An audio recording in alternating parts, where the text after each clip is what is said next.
Hey everyone, Mr. MC here. This is a guide for round 2 of the Nations Cup. Again, let's get this started.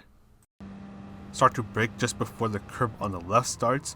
Make use of the whole width of the track. You can briefly go down to second gear to get the car to rotate a bit more, and then carefully start to accelerate your way out.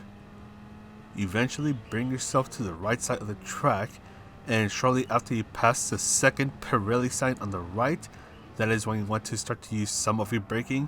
Hit the first apex, accelerate for a short moment, then brake a bit more, hit the apex, go around this next apex right here, just do some braking and throttle control, then hit the last apex, and that is when you can fully accelerate. Brake as you pass the overhanging Dragon Trail sign. You won't be braking for too long, just focus on getting the car to rotate. You can fully accelerate through these two turns.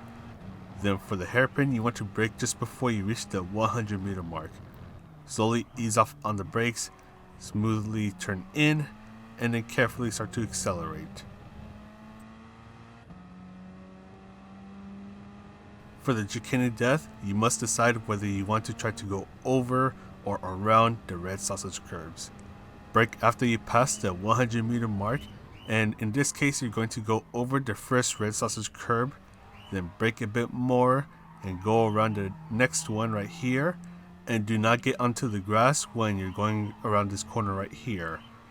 You might need to lift off the throttle a little bit when you go to that turn.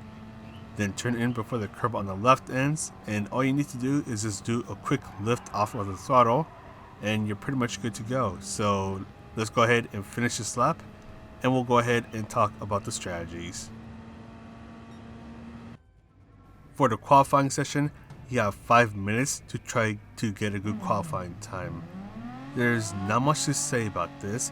The tire wear is pretty low at ×4, so you can pretty much just go all out from the very start and just try to get your qualifying times in.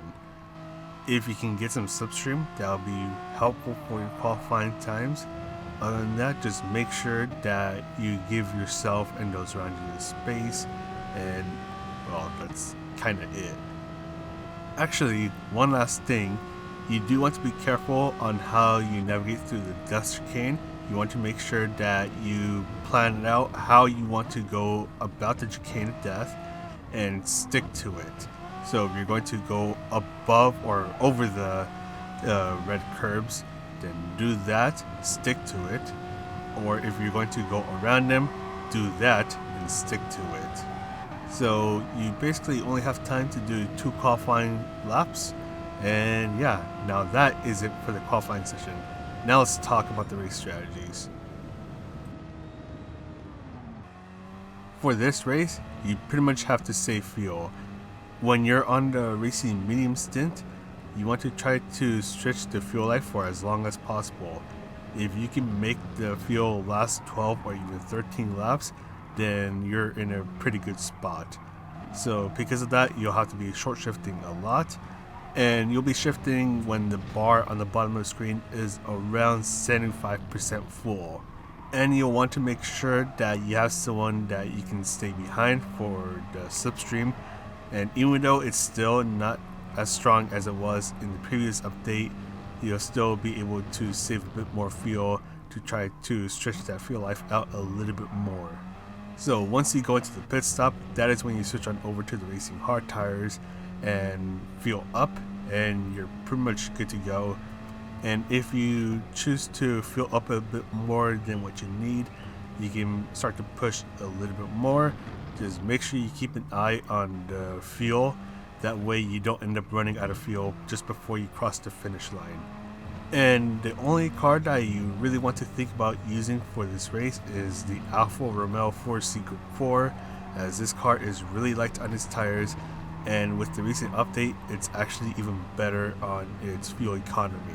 The Megane Trophy comes up a bit short, and that is because its fuel economy is a bit worse. And yeah, that's pretty much it for this guide. So basically just try to make the fuel last as long as possible by staying behind someone and short shifting your way around. And Make sure you use racing medium and hard tires, as both tires are required for this race. So that's pretty much it for this guide. I'm going to go ahead and sign off now. So this is Mr. MCA wishing you a good race, and I'll see you in the next video.